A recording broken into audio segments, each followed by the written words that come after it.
Korea Selatan telah meluncurkan prototipe pertama dari pesawat tempur generasi asli. Sebelumnya disebut dengan KF-X, dan sekarang secara resmi diberi nama KF-21 Borumi, yang berarti elang dalam bahasa Korea. Presiden Korea Selatan telah mengkonfirmasi jadwal yang menuntut untuk menyelesaikan program pengembangan untuk versi awal pesawat pada tahun 2026.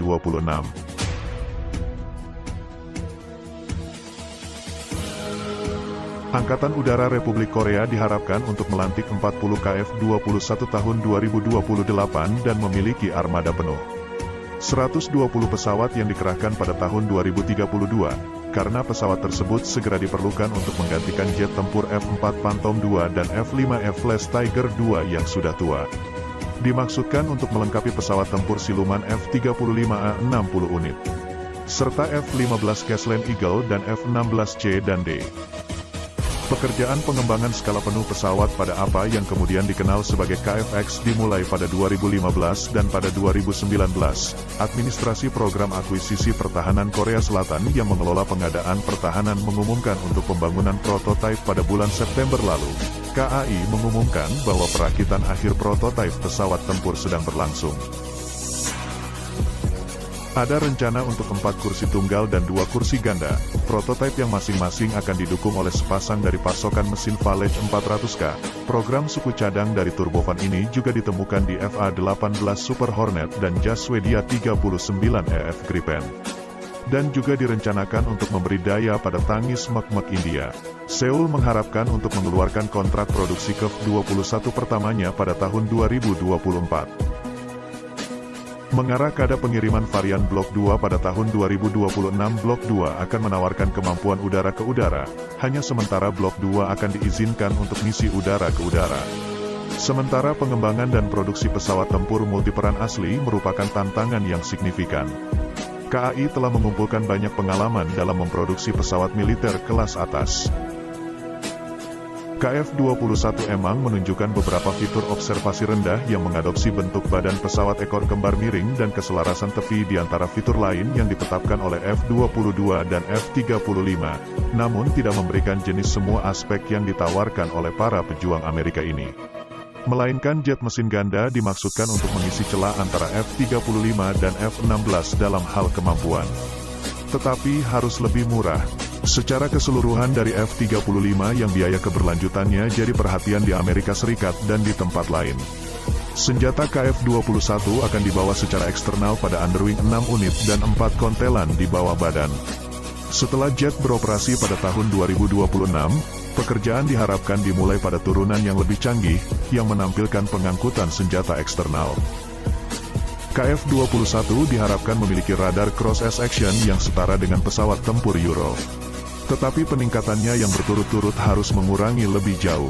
Bahkan pesawat tempur yang terbang ke pertempuran tanpa senjata dalam keadaan yang paling dapat bertahan. Dan dapat menjadi sensor penting untuk pesawat tempur lain dengan kemampuan yang lebih rendah.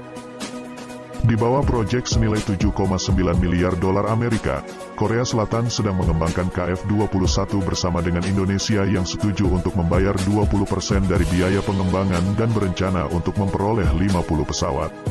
Indonesia tertinggal pada pembayaran untuk program dan ada saran bahwa statusnya di program ini dapat terancam. Namun Menhan Prabowo menghadiri upacara peluncuran dengan pejabat Korea. Mengkonfirmasi bahwa rencana kerjasama tetap ada, rencananya membuat pesawat tersedia untuk ekspor ke negara lain. Pesawat telah dirancang untuk memiliki kemampuan yang lebih baik daripada F-16 dan akan menampilkan radar array yang dipindai secara elektronik aktif yang diproduksi oleh sistem Hanwha Korsel, serta opsi senjata canggih termasuk rudal udara ke udara. Jet tempur baru diharapkan dapat membawa muatan hingga 16.975 pound. Berat lepas landas maksimum 50.400 pound. Itu diharapkan mencapai kecepatan tertinggi sekitar 1.400 mil per jam. Kira-kira Mach 1,83 dan memiliki 1.800 mil. Tentu saja ini adalah nomor brosur, jadi nanti tunggu dan melihat bagaimana hasilnya dalam kenyataan begitu pesawat diuji terbang. KF-21 harus memainkan peran utama dalam memajukan kemampuan pertahanan asli Korsel. 65% komponen dibuat di Korea Selatan. Yang penting KAI sedang mengembangkan avionik penting termasuk misi dan komputer kontrol penerbangan. Industri Korea juga bertanggung jawab atas radar AESA. peralatan elektronik war, pencarian inframerah dan sensor track dan elektro-optik. Proyek KF-21 akan menciptakan 10.000 pekerjaan baru. Selain dari pentingnya bagi industri Korsel, KF-21 akan semakin meningkatkan keunggulan kualitas ROCAF, karena menghadapi ancaman militer yang berkembang dari Korea Utara yang bersenjata nuklir. Sementara itu, jet tempur paling modern dalam inventaris sudah ada sejumlah pesawat, seperti F-35 yang telah dikirim ke Pangkalan Udara Cheongju. Kemampuan tinggi yang ROCAF memiliki jangkauan penting pengganda kekuatan yang diharapkan untuk mendukung KF-21 dalam pertempuran. Dengan ini, versi Blok 2 KF-21 dengan kemampuan udara ke darat kemungkinan akan menjadi sangat penting bagi betis baris dengan KF-21 Buroma. Korsel telah menurunkan pesawat tempur multiperan generasi baru dengan cepat, dan program tersebut telah membuat kemajuan.